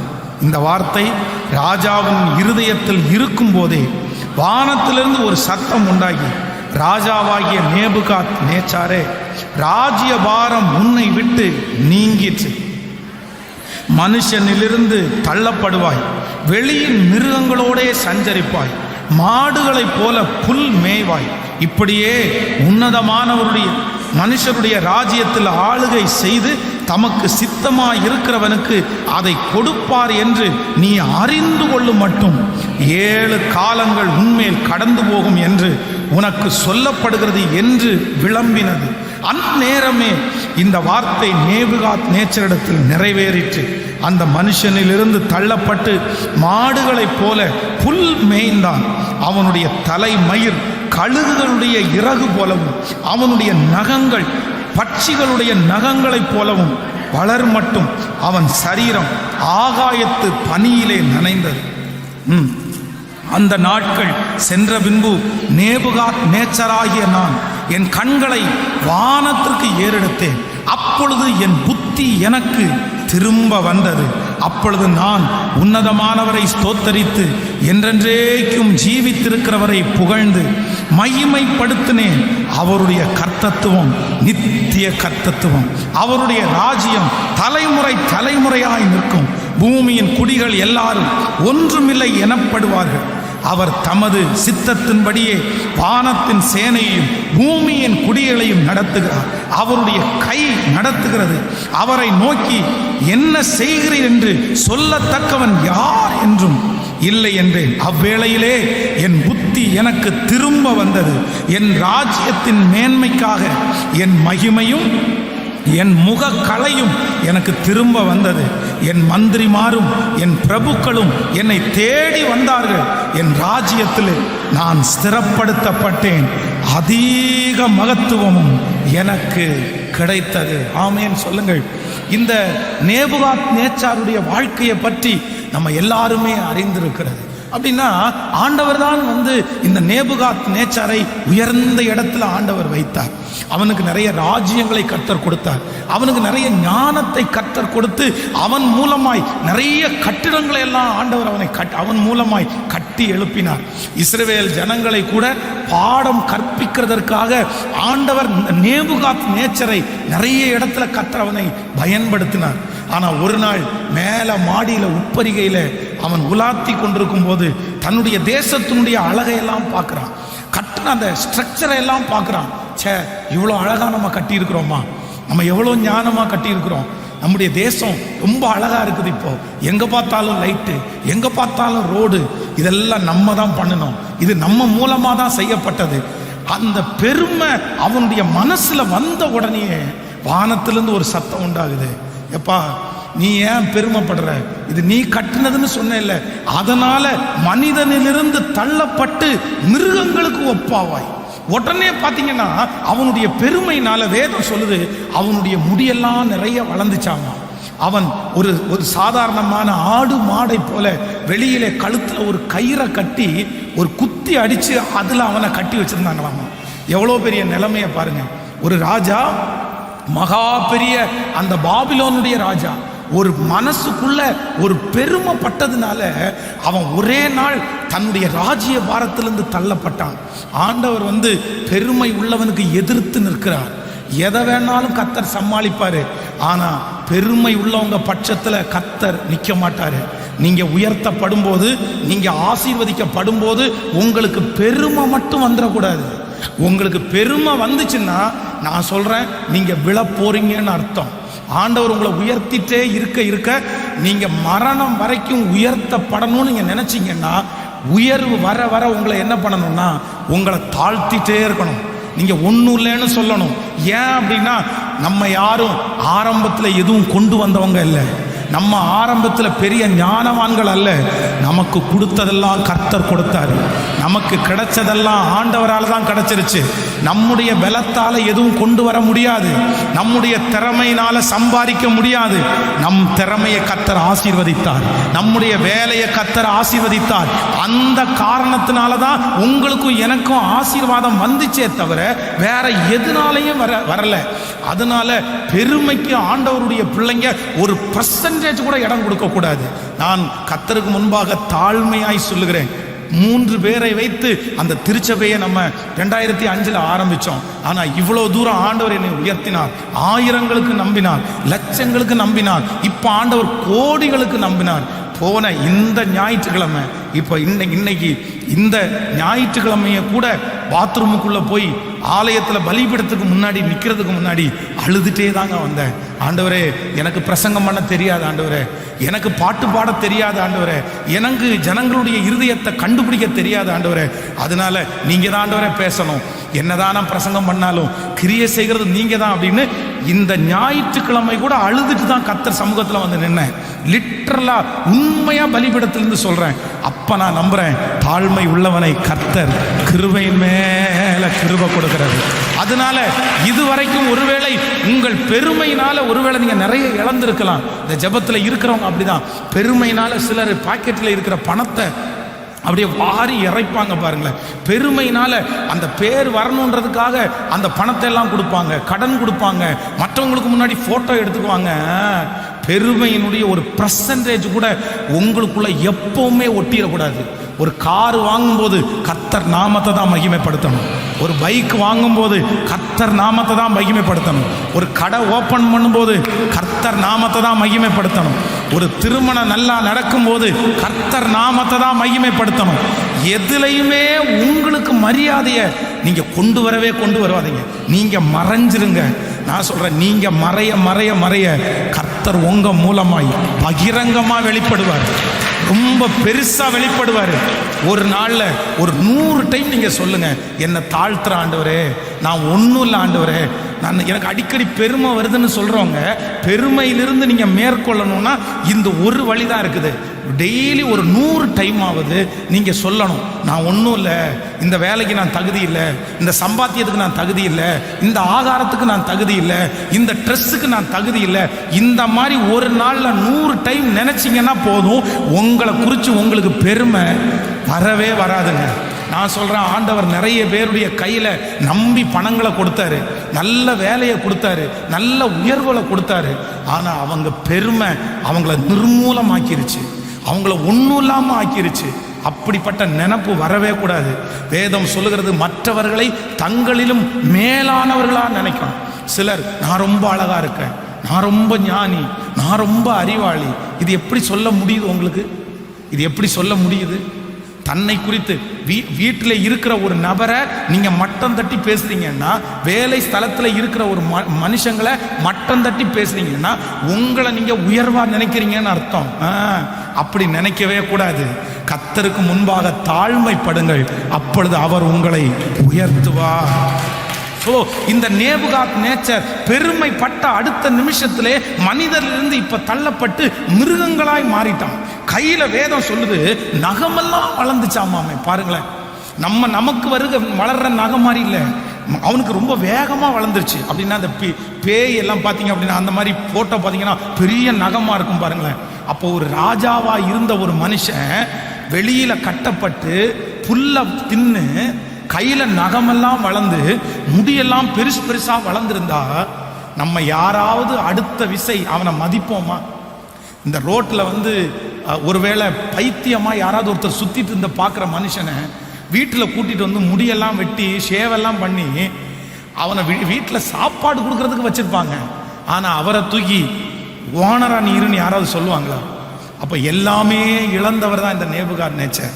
ஆண்டவர் சொல்றாரு, நீ பட்ட பெருமைக்காக உன் மேல 7 காலங்கள் கடந்து போகும். இந்த 7 காலங்கள் கடந்து போகும்போது அவன் என்ன பண்ணுதுன்னா, அவனுடைய புத்தி அவனுக்கு திரும்ப வந்துச்சாமா. ஐயோ, நான் பண்ணது மிஸ்டேக்கு, நான் பெருமைப்பட்டுட்டேன், நான் பெருமைப்பட்டதுனால தான் இவ்வளவு நிலைமைக்கு நான் ஆளாயிட்டேன். அந்த புத்தி அவனுக்கு திரும்பி வந்துருச்சு. இந்த 21 நாள்ல உங்க புத்தி உங்களுக்கு திரும்பி வரணும். ஆமேன் சொல்லுங்கள். உங்க புத்தி உங்களுக்கு திரும்பி வரணும். நீங்க எந்தெந்த காரியத்தை எல்லாம் புத்தியினமா செஞ்சு இன்னைக்கு சிக்கி தவிக்கிறீர்களோ அந்த இடத்துல உங்களுக்கு புத்தி வரணும். இனி ஜாமீன் நிக்க கூடாதுன்ற ஒரு புத்தி வரணும். இனி அடுத்தவங்களுடைய தேவையில்லாத விஷயத்துல தலையிடக்கூடாதுன்ற ஒரு புத்தி வேணும். இனி கர்த்தருக்கு முன்பாக தாழ்மைப்படணும்ன்ற ஒரு புத்தி வேணும். நீங்க ஜெபிங்க, ஆண்டவரே என் புத்தி எனக்கு திரும்பி வரட்டும்னு கேளுங்க. சொல்லுங்க, சத்தமா சொல்லுங்க, ஆண்டவரே என் புத்தி எனக்கு திரும்பி வரட்டும். என்னுடைய புத்தியினமா நான் இழந்த, என்னுடைய புத்தியினமா நான் விட்டேன். இன்றைக்கு ஜெபிக்கிறேன், அந்த புத்தி எனக்கு திரும்பி வரட்டும். கேளுங்க, ஹல்லேலூயா. வாலிப பிள்ளைக்கு அந்த புத்தி திரும்பி வரட்டும். வாலிப தங்கச்சிக்கு அந்த புத்தி திரும்பி வரட்டும். அப்பா, புத்தி இல்லாம அலைகிறாங்களே அப்பா, புத்தி இல்லாம என் பிள்ளை போகுதே அப்பா. அவனுடைய புத்தி அவன்கிட்ட இல்ல, அவனுடைய எண்ணம் அவனிடத்துல இல்ல, அவனுடைய ஞானம் அவனிடத்துல இல்ல. அவன் எங்கேயோ திரிகிறான், அவன் எங்கேயோ போறான். இயேசுவின் நாமத்தினால இப்பொழுது இந்த இடத்துல ஜெபிக்கும் போது எந்தெந்த பிள்ளையெல்லாம் புத்தி இல்லாம அலைதோ, எந்தெந்த கணவனார், எந்த மனைவி புத்தி பேதலிச்சு அலைகிறாங்களோ, அத்தனை பேருடைய புத்தியும் தெளிவதாக சொல்லுங்க. உங்க பிள்ளைக்காக ஜெபிங்க, உங்க கணவனாருக்காக ஜெபிங்க, உங்க அண்ணன் தம்பிக்காக ஜெபிங்க. கையை உயர்த்தி ஜெபிங்க. ஆண்டவரே, புத்தி திரும்ப வரட்டும்னு ஜெபிங்க. புத்தி திரும்ப வரட்டும், புத்தி திரும்ப வரட்டும், புத்தி திரும்பி வரட்டும், புத்தி திரும்பி வரட்டும். நம்ம பிள்ளைங்க எல்லாம் இடர்றது நீ நம்ம நினைக்கிறது மாதிரி அவனுக்கு சில நேரத்தில் நம்ம திமிர்த்தனம் அப்படின்னு எல்லாம் சொல்லுவான். அப்படியெல்லாம் கிடையாது. அவன் புத்தி இல்லை, அவன் புத்தி பேதலிச்சு போயிருக்கிறான். ஆனால் ஒரு தகப்பனுடைய ஜெபம், ஒரு தாயாருடைய ஜெபம் ஒரு பிள்ளையினுடைய புத்தியை திரும்பி அவங்களுக்கு வர பண்ணும். இந்த மாதிரி நான் நிறைய சாட்சியை நான் கேள்விப்பட்டிருக்கிறேன். அப்படியே தெரிகட்டு அலைகிற பிள்ளைங்க, புத்தி இல்லாமல் அலைகிற பிள்ளைங்களுக்கு அம்மா அப்பாவுடைய ஜெபம் பார்த்தீங்கன்னா திரும்ப அந்த புத்தியை கொண்டு வந்து கொடுத்துருச்சு. இந்த இரக்கம் செய்யும் வரை இந்த ஜெபத்தில் ஒரு ஜெப குறிப்பாகவே ஜெபம் பண்ணுங்க. என்ன ஜெப குறிப்புன்னா, ஆண்டவரே என் பிள்ளைக்கு நல்ல புத்தியை தாருன்னு ஜெபம் பண்ணணும். விசுவாசிங்களா இல்லையா? நம்முடைய பிள்ளைங்க புத்தி இல்லாமல் எங்கேயாவது போய் சிக்கிடுவாங்க. அப்போது பிள்ளைங்களும் ஜெபம் பண்ணணும். வாலிப தங்கச்சி ஜெபம் பண்ணணும். ஏன்னா சில ஃப்ரெண்ட்ஸ் உங்களை புத்தி இல்லாமல் உங்களை கொண்டு போய் நடத்துவாங்க. அந்த நேரத்தில் எப்படி நேச்சருக்கு அந்த புத்தி மங்கி போச்சோ அந்த மாதிரி உங்களுக்கு மங்கி போயிடும். அதனால நீங்கள் ஜெபிக்கணும், ஆண்டவரே என் புத்தி எனக்கு திரும்ப வரட்டும் ஆண்டவரே. ஸோ இந்த புத்தி அவனுக்கு திரும்ப வந்த உடனே இவன் என்ன நினைச்சான் அப்படின்னா, நம்முடைய பெருமையினால தான் நம்ம விழுந்தோம், இப்போ இதுல இருந்து வெளியே வர்றதற்கு ஆண்டவரை உயர்த்தணும்னு கண்டுபிடிச்சிட்டான். ஆமேன் சொல்லுங்கள். ஃபர்ஸ்ட் உங்களை தாழ்த்தணும், ரெண்டாவது ஆண்டவரை உயர்த்தணும். சத்தமா சொல்லுங்க பார்க்கலாம். நீங்க திரும்ப இழந்து போன ஸ்தானத்தில் கர்த்தர் உங்களை நிக்க வைக்கணும்னா, நீங்க பெருமையினால எதையாவது நீங்க இழந்திருப்பீங்கன்னா முதல்ல உங்களை தாழ்த்தணும். ஒரு நாள்ல 100 டைமாவது உங்களை தாழ்த்தணும். நம்பர் 2, ரெண்டாவது கர்த்தரை நீங்க உயர்த்தணும். இவன் உடனே புத்தி தெளிஞ்ச உடனே உன்னதமான கர்த்தரை ஸ்தோத்தரித்து, நீங்க பெரியவர், நீங்க உயர்ந்தவர், நீங்க தான் ஆண்டவரே, நீங்க தான் ஆண்டவரே, நீங்க தான் ஆண்டவரே. அப்போ அந்த வார்த்தையை அவன் சொல்லிட்டே இருக்கும்போது என்ன நடக்குதுன்னா, வேதம் ரொம்ப அழகாய் சொல்லுகிறது. நீங்கள் 36வது வசனத்தை வாசிக்கும் போது, அவ்வேளையிலே என் புத்தி எனக்கு திரும்ப வந்தது, என் ராஜ்யத்தின் மேன்மைக்காக என் மகிமையும் என் முகக்களையும் எனக்கு திரும்பி வந்தது. என் மந்திரிமாரும் என் பிரபுக்களும் என்னை தேடி வந்தார்கள். என் ராஜ்யத்திலே நான் ஸ்திரப்பட்டேன். அதிக மகத்துவமும் எனக்கு கிடைத்தது. ஹல்லேலூயா. உன் ஸ்தானத்திலே மறுபடியும் நிறுத்துவேன் என்று சொன்ன கர்த்தர் இந்த நேபுகாத் நேச்சரை காண்பித்து சொல்றாரு. 7 ஆண்டுகள் 7 காலங்கள் ஒரு மிருகத்தை போல புல்லை தின்று, முடியெல்லாம் நகமெல்லாம் யாரும் மதிக்கத்தக்காத ஒரு பைத்தியக்காரனை போல இருந்த அந்த மனுஷனை கர்த்தர் அந்த காலங்களை தாண்டினதுக்கு பிறகு மறுபடியும் கர்த்தர் ராஜாவா நிறுத்துறாரு. ராஜாவா நிறுத்தும் போது என்ன வார்த்தை சொல்றாரு? இதுக்கு முன்னாடி இருந்ததை விட அதிக கனமும் மகிமையும் என் ராஜ்ய பாரத்திலே கிடைத்தது. ஆமேன் சொல்லுவோம்.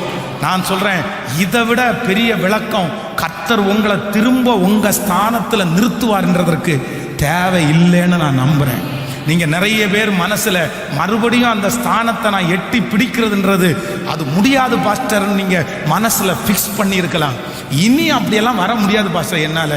நீங்கள் 1000 தான் சொல்லுங்கள், நான் எப்படி பழைய நிலைமையை வருவேன். உங்களுடைய கேள்வி குறிக்கிறீங்களா? நான் நம்புகிறேன், இந்த நேபுகாத் நேச்சர் பைத்தியம்னு எல்லாராலையும் ஐடென்டிஃபை பண்ணப்பட்டான். அவனுடைய மந்திரிமாரு அவனை ஏற்றுக்கிறது எவ்வளோ பெரிய விஷயம். ஏற்றுக்க முடியுமா? அப்படி 7 வருஷம் பைத்தியமா அலைஞ்சிட்டு இருந்த ஒருத்தனை கூப்பிட்டு, ஏற்கனவே நீ ராஜாவா இருந்த, இப்போ நீ ராஜாவா இருன்னு சொன்ன உடனே நம்ம ஏற்றுக்குவோமா? ஆனால் வேதம் சொல்லுது, கர்த்தர் உங்களுக்கு ஸ்தானத்தை கொடுத்தாதான், மறுபடியும் தேவன் உங்களுக்கு ஸ்தானத்தை கொடுத்தா மற்றவங்க பிரமிக்கிற அளவுக்கு தான் கர்த்தர் உங்களை நடத்துவார். ஹல்லேலூயா. மறுபடியும் உங்கள் ஸ்தானத்திலே கர்த்தர் உங்களை நேபுகாத் நேச்சரை நிறுத்தின கர்த்தர் நிறுத்துவார். உங்களுக்கு நம்பிக்கையே ஊட்டத்தான் கர்த்தர் அந்த வார்த்தையை சொல்லுகிறார். இல்லை, எவ்வளவு காலமானாலும், நீ எவ்வளவு கீழே போனாலும், மனிதர்கள் மதிக்கவே முடியாத அளவிற்கு அதல பாதாளத்துக்குள்ள போனாலும் கர்த்தர் சொல்றார், இந்த 21 நாள் முடியும் போது கர்த்தர் உன்னை மறுபடியும் உன் ஸ்தானத்திலே கர்த்தர் நிறுத்துவார். இதோ அந்த வியாபாரம் உங்கள் கையிலே திரும்ப வருகிறது. இதோ அந்த வருமானம் உங்கள் கைகளிலே திரும்ப வருகிறது. இதோ அந்த ஊழியம் உங்கள் கைகளிலே திரும்ப வருகிறது. இதோ உங்கள் பலன் உங்கள் கைகளிலே திரும்ப வருகிறது. அது இதற்கு முன்பாக இருந்ததை விட மேன்மையாயிருக்கும், மேன்மையாயிருக்கும். கையை உயர்த்தி சொல்லுவோம், இயேசுவே நம்புறாண்டவரே, நம்புறாண்டவரே, ஏசப்பா, ஹல்லேலூயா. நேபுகாத் நேச்சருடைய மகிமை திரும்ப வந்ததே, வந்ததே. என் பேரை நான் கெடுத்துட்டேன் ஆண்டவரே, என் பேரை நான் ரிப்பேர் பண்ணிட்டேன் ஆண்டவரே, என் பேரு கெட்டு போறதுக்கு நான் தான் ஆண்டவரே காரணம். ஆண்டவரே, இன்னைக்கு அசுத்தமா பேசுறதுக்கு நான் தான் ஆண்டவரே காரணம். ஆனா நீங்க என்ன உயர்த்திட்டீங்கன்னா, நீங்க என்ன மேன்மைப்படுத்திட்டீங்கன்னா, நீங்க அந்த ஸ்தானத்தை திரும்ப கொடுத்துட்டீங்கன்னா, நான் வெட்கப்பட்டு போன இடத்துல சாட்சியா நிப்பேனே ஆண்டவரே, சாட்சியா நிப்பேனே ஆண்டவரே, சாட்சியா நிப்பேனே ஆண்டவரே. உன்னை உண்டாக்கினவர், உன்னை சீருஷ்டித்தவர் உன் முன்னே நடந்து செல்கிறார். உன்னை உண்டாக்கினவர், உன்னை சீருஷ்டித்தவர் உன் முன்னே நடந்து செல்கிறார். தீங்கு உன்னை ஒன்றும் செய்யாதே, அவமானம் உன்னை ஒன்றும் செய்யாதே, வியாதி உன்னை, இந்த பண நெருக்கம் உன்னை, இந்த இழப்பு உன்னை, இந்த சூழ்நிலை உன்னை, இந்த அவமானம் உன்னை, ஏன் அப்படின்னா உன்னை உண்டாக்கினவர். சத்தம் எல்லாரும் என் முன்னே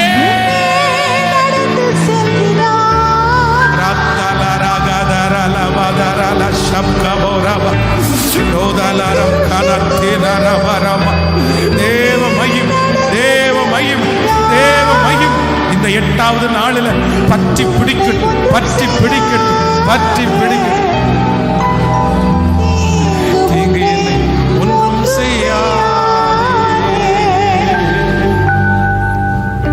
மறுபடியும் நீ தள்ளப்பட்ட உன் ஸ்தானத்திலே மறுபடியும் உன்னை கர்த்தர் நிறுத்துவார். எல்லாரும் தேவ சமூகத்தில் எழும்பி நிற்கலாம். Thank you Holy Spirit. ஆண்டவருடைய வார்த்தை பொய் உரையாது. நம்முடைய ஸ்தானங்களை உறுதிப்படுத்துகிற கர்த்தர், உங்கள் ஸ்தானங்களை உறுதிப்படுத்துகிற கர்த்தர், உங்கள் ஸ்தானங்களை உறுதிப்படுத்துகிற கர்த்தர், அவர் உறுதிப்படுத்துகிற கர்த்தர். 3 நாளைக்குள்ளே பார்வோன் உன் தலையை உயர்த்தி உன்னை மறுபடியும் உன் நிலையிலே நிறுத்துவார். இன்னைக்கு முழுக்க அறிக்கை செய்ய, மறுபடியும் என் நிலையிலே நான் நிறுத்தப்படுவேன். இந்த ஜெபம் முடிகிறதுக்குள்ள இடறி போன, வழி தவறி போன, பாத தவறி போன நிறைய பேருடைய கையை ஆண்டவரே பிடிச்சு, அந்த பாதைக்குள்ள போனதுலேருந்து உங்களுக்கு கண்ணு தெரியல, எங்க போறோன்னு தெரியல. ஆனா நான் நம்புறேன், கர்த்தர் உங்க கையை பிடிச்சு, உன் பாதை இதுதான்ப்பா, உன் வழி இதுதான்ப்பா, உனக்காக நான் வச்சிருந்தது இதுதான்ப்பா. ஆண்டவர் உங்களை மறுபடியும் அந்த ஸ்தானத்தில் கொண்டு வந்து நிறுத்த போறார், நிறுத்த போறார். Yes, yes, yes. Thank you Jesus. ஒரு நிமிஷம் எல்லாரும் என்ன கவனிங்க ஆண்டவருடைய பிள்ளைகளை. உங்க ஸ்தானம், ஆண்டவர் கொடுத்துருக்க ஸ்தானத்தை நீங்க எப்பவுமே ரொம்ப தக்க வச்சுக்கணும். ஒரு இடத்துக்கு நீங்க வர்றது அவ்வளவு சுலபம் இல்லை. ஒரு இடத்துல உங்களை அங்கீகரிக்கிறதுங்கிறது அவ்வளவு சுலபம் இல்லை. அது பல ஆண்டுகளுடைய உங்களுடைய கண்ணீர், பல ஆண்டுகளுடைய உங்களுடைய போராட்டம் தான் சில ஸ்தானங்களை உங்களுக்கு கொடுக்குது. ஆனா உங்களுக்கு போராட்டம் எதுல வரும் அப்படின்னா, உங்க ஸ்தானத்தை புடுங்கிறதுலாம் உங்களுக்கு போராட்டமே வரும். பிசாசு உங்களுக்கு எங்க குறி வைப்பான் அப்படின்னா, கர்த்தர் உங்களுக்கு கொடுத்திருக்கிற அந்த ஸ்தானத்தில் தான் குறி வைப்பான். உன்னை எப்ப அந்த இடத்துல இருந்து புடுங்கலாம், உங்களை எப்ப அந்த இடத்துல இருந்து எடுக்கலாம், வேலையா இருக்கலாம், பதவிகளா இருக்கலாம், எதுவா இருக்கலாம். ஆனா நீங்க ஒரு ஸ்தானத்திலிருந்து நீங்க வெளியே போறீங்கன்னா அதை விட பெரிய ஸ்தானத்துக்கு தான் போகணுமே தவிர அங்கிருந்து நீங்க பிடுங்கப்படக்கூடாது. அப்போ நான் சொல்றேன், உங்களுக்கு ப்ரமோஷன் தான் வரணும், உங்களுக்கு ப்ரமோஷன் தான் வரணும்.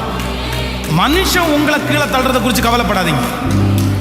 அவன் உங்களை மிதிச்சு ஒரு படி கீழே தள்ளுறானா, கர்த்தர் 10 படி உங்களை லிஃப்ட் கொண்டு போய் வைப்பார். அவர் தூக்கி வச்சிருவார். ஆனா நீங்களா அந்த ஸ்தானத்திலிருந்து இறங்கிடக்கூடாது. நான் சொல்றது உங்களுக்கு புரியுதில்ல? உங்களை சுற்றி இருக்கிற எதிராளிகள் உங்க ஸ்தானத்திலிருந்து உங்க மேல பொறாமப்பட்டு உங்களை எடுக்கிறத குறித்து கவலையே பட வேண்டாம் நீங்க. ஏன்னா ஆண்டவரை அனுமதிக்காம உங்க ஸ்தானத்திலிருந்து உங்களை புடுங்க முடியாது. ஆண்டவரை அனுமதிச்சிருக்கிறாரு, அவன் புடுங்கிட்டான், அவ்வளவுதான். கர்த்தர் அனுமதிச்சிருக்கிறாரு, அதை அவன் அப்படி திட்டணும்னு அனுமதிச்சிருக்கிறாரு, அவங்க அப்படி எடுக்கணும்னு அனுமதிச்சிருக்காரு, உங்களை தூக்கி அடிக்கணும்னு ஆண்டவர் அனுமதிச்சிருக்கிறாரு. அதை குறித்து உங்களுக்கு கவலை. நீங்க ஸ்தோத்திரம் மட்டும் பண்ணுங்க. நீங்க பழி வாங்கவும் வேண்டாம், இவன் எனக்கு விரோதமா எழும்பிட்டானேன்னு சொல்ல வேண்டாம். அது கர்த்தர் பார்த்துக்குவாரு. கொஞ்ச நாள் அவனுக்கு முன்னாடி நீங்க இறங்குறது மாதிரி இருக்கும். நீங்க எவ்வளவு வேகமா இறங்குறீங்களோ அவ்வளவுக்கு அதிகமா கர்த்தர் உங்களை மேல கொண்டு வந்து நிறுத்தி அழகு பார்க்கிற கர்த்தர் தான் நம்முடைய தெய்வம். அவர் மேல கொண்டு வருவார். ஆமென். ஆனா இன்னைக்கு அடுத்த ஜெப குறிப்பு என்ன அப்படின்னா, என் ஸ்தானத்தை நான் பாதுகாக்கக்கூடிய கிருபை எனக்கு தாங்க ஆண்டவரே. வேலை செய்கிறவங்க எல்லாம் கவனிங்க, உங்கள் ஸ்தானம் உங்களுக்கு நிலைச்சிருக்கணும்னா உங்களுக்கு அப்டேஷன்ஸ் நிறைய வேணும். நீங்கள் அப்டேட்டாக இல்லை அப்படின்னா உங்கள் ஸ்தானம் உங்கள் கையில் இருக்காது. ஒரு வேலை செய்யும்போது இன்னைக்கு உலகம் வந்து அப்டேட் ஆகிட்டே இருக்குது. நிமிஷத்துக்கு நிமிஷம் அப்டேட் ஆகுறாங்க, செகண்டுக்கு செகண்ட் அப்டேட் ஆகுறாங்க. அதனால ஒரு ஆண்டவருடைய பிள்ளை எப்பவுமே உங்களுக்கு நீங்கள் அப்டேட் ஆகிட்டே இருக்கணும். அதான் நம்ம ஊர் பழமொழி சொல்கிறது மாதிரி குண்டு சட்டியில் குதிரை ஓட்டிகிட்டே இருக்கக்கூடாது. சிலது அப்படி தான் ஒன்றே வச்சு ஓட்டிகிட்டே இருப்பாங்க, அதுவே ஓட்டிட்டு இருப்பாங்க. அது பழசாயி அப்படி இருக்கக்கூடாது. நீங்கள் வந்து வேகமாக ஓடணும்.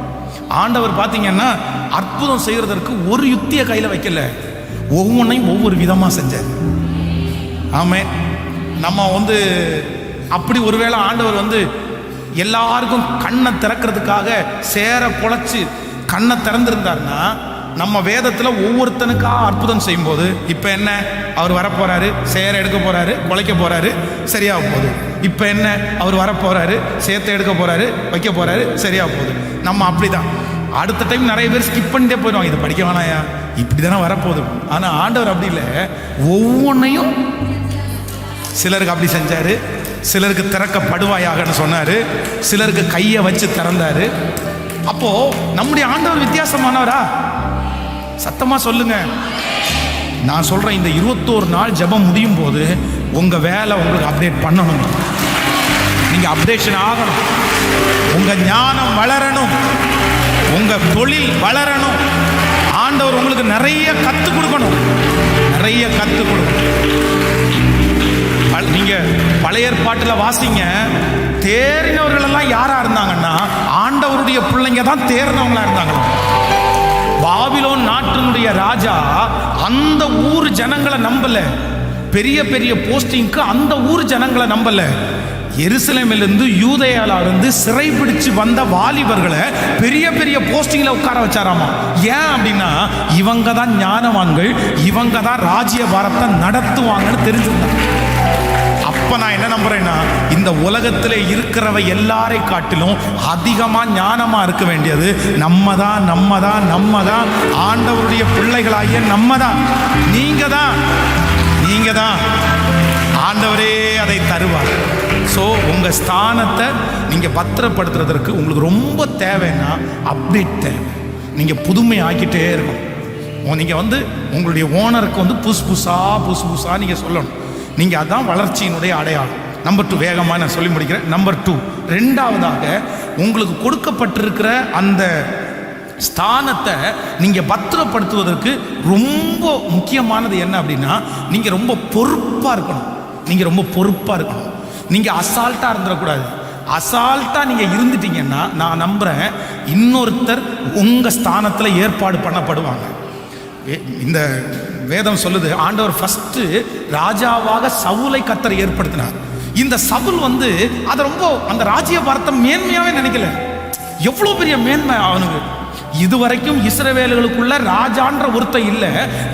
முதல்ல ஜனங்கள் கேட்டாங்கன்றதுக்காக ஆண்டவர் சவுலை ராஜாவா அபிஷேகம் பண்ணார்.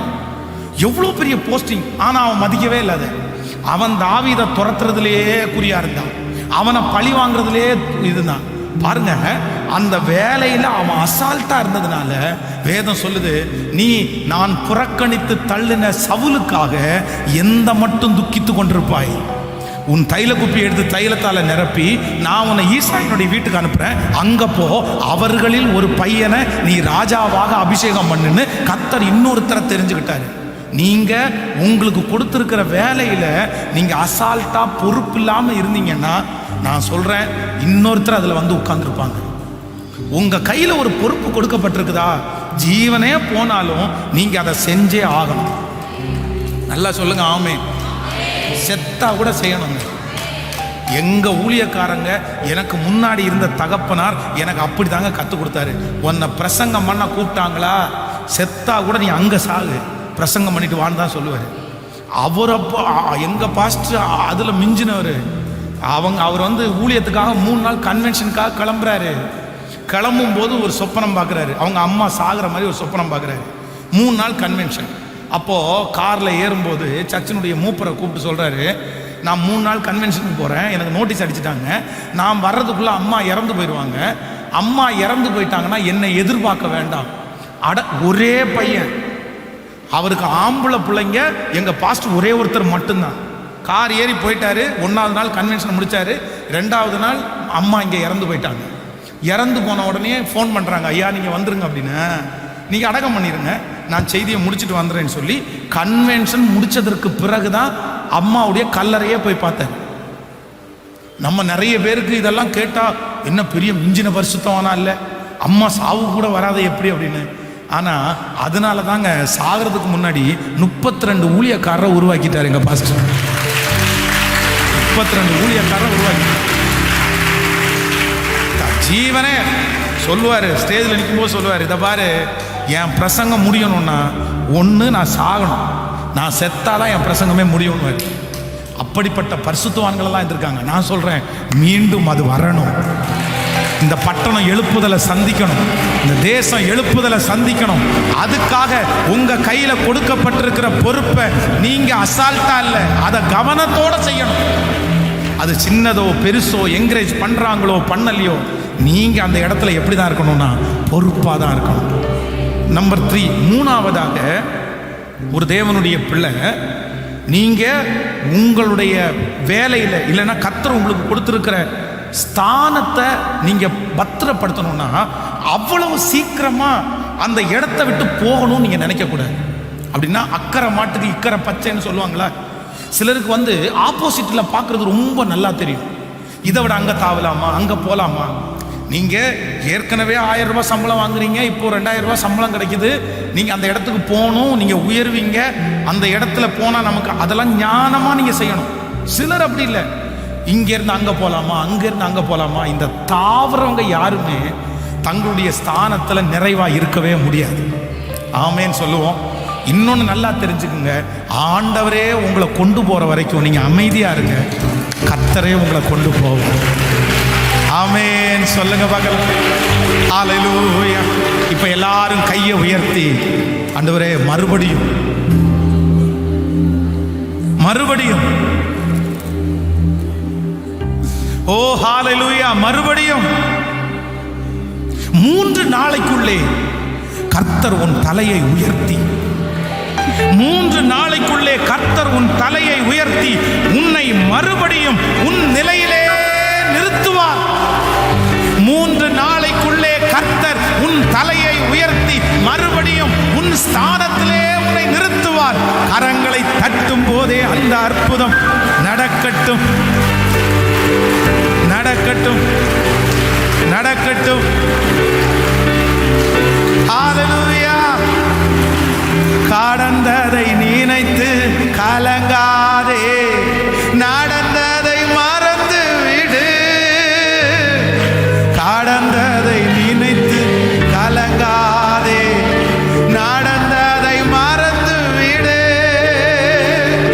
கர்த்தர் புதியன செய்திடுவார், இன்றே நீ காண்பாய்.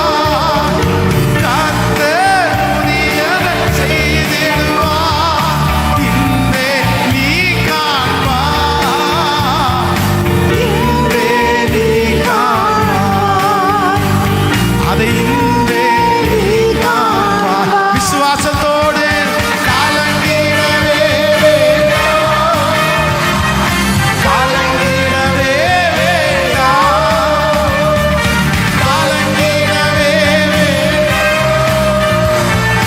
கலங்கிடவே வேண்டாம். என் இயேசு கைவிட மாட்டார். சத்தமா பாடு, என் இயேசு கைவிட மாட்டார். திராணிக்கு மேலாக சோதிக்கப்பட அவர் ஒரு நாளும் விட மாட்டார். திராணிக்கு மேலாக சோதிக்கப்பட அவர் ஒரு நாளும் விட மாட்டார்.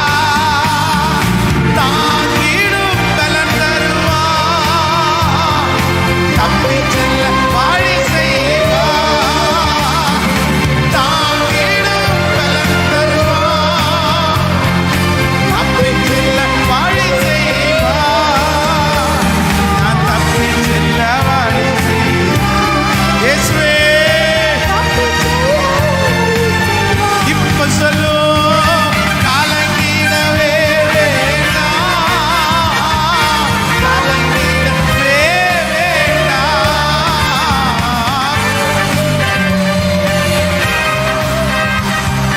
கலங்கிடவே வேண்டாம். என் இயேசு கைவிட மாட்டார், என் இயேசு கைவிட மாட்டார், என் இயேசு கைவிட மாட்டார், என் இயேசு கைவிட மாட்டார்.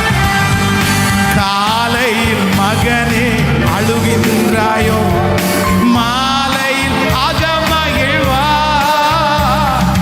மாலையில் மகனே அழுகின்றாயோ, காலையில் அகமகிழ்வார். நித்திய பேரானந்தம் நேசர் சமூகத்திலே, நித்திய பேரானந்தம் நேசர் சமூகத்திலே, நேசர்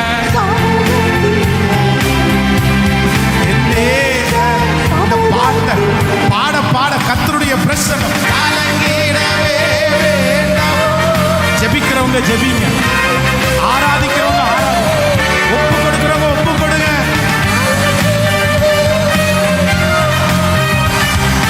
கலங்கிடவே வேண்டாம், என் இயேசு கைவிட மாட்டார், என் இயேசு கைவிட மாட்டார், என் இயேசு கைவிட மாட்டார்.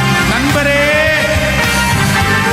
அம்மா, இயேசு கைவிட மாட்டார். அப்பா, இயேசு கைவிட மாட்டார். சகோதரனே, இயேசு கைவிட மாட்டார். சகோதரியே, இயேசு கைவிட மாட்டார். என்ன, உங்களை கைவிடலைன்றதுடைய பெரிய அர்த்தம் தான் இந்த 21 நாள் ஜெபம். கர்த்தர் உன்னை கைவிடலைன்றதுடைய பெரிய அர்த்தம் தான் இந்த ஜெபம், இந்த வசனம். அதுக்காக தான் இந்த சத்தத்தை கேட்க உதவி செஞ்சிருக்கிறார். அதுக்காக தான் இந்த சத்தத்தை கேட்க உதவி செஞ்சிருக்கிறார். ஆண்டவர் உங்களை கைவிடவே இல்லை. கர்த்தர் உங்களை கைவிடவே இல்லை. கரங்களை தட்டி கொண்டே, கர்த்தர் கைவிடவே இல்லை. கர்த்தர் கைவிடவே இல்லை. உங்களை கைவிடவே இல்லை. உங்களை கர்த்தர் கைவிடவே இல்லை. கர்த்தர் கைவிடவே இல்லை. கர்த்தர் கைவிடவே இல்லை. கடந்ததை நினைச்சு கலங்க வேண்டாம். அதுக்கு பலனை மட்டும் கேளுங்க. கர்த்தர் உங்களுக்கு கொடுத்திருக்கிற பாடுகளை சுமக்கிறதுக்கு பலனை மட்டும் கேளுங்க. அந்த பாடுகளை பார்த்துட்டு கர்த்தர் என்னை கைவிட்டாருன்னு நினைக்க வேண்டாம். நான் விசுவாசிக்கிறேன், இந்த 21 நாள்ல எத்தனையோ கோடிக்கணக்கான ஜனங்கள் இந்த உலகத்தில் இருந்த போதிலும் உங்களை ஆண்டவர் அட்டன் பண்ண உதவி செய்றாருல்ல. நீங்க கலந்து கொள்ள கர்த்தர் உதவி செய்றாருல்ல. இந்த சத்தம் உங்க காதுல விழுறதுக்கு ஆண்டவர் உதவி செய்றாருல்ல. நான் நம்புறேன், இதுவே கர்த்தர் உங்களை கைவிடலைன்றதுடைய முதல் படி. கர்த்தர் உங்களை கைவிடலைன்றதுக்கு இதுதான் அடையாளம். எஸ், ஏன் அப்படின்னா கர்த்தர் உங்களை கைவிட்டார் அப்படின்னா உங்கள்கிட்ட பேசுறத கர்த்தர் நிறுத்திடுவார். ஏலியா ஆண்டவர் கைவிட்டார். ஏலிய கர்த்தர் கைவிட்டார். ஆண்டவர் கைவிட்டதனுடைய மிகப்பெரிய அர்த்தம் என்னன்னா, ஏலிட்ட கர்த்தர் பேசாம சாமுவேல்கிட்ட போய் பேசினார். ஒரே காம்பவுண்டு, ஒரே அரண்மனை, ஒரே ஆலயம். ஆனா ஏலி ஆசாரியன், அவங்கிட்ட கர்த்தர் பேசல.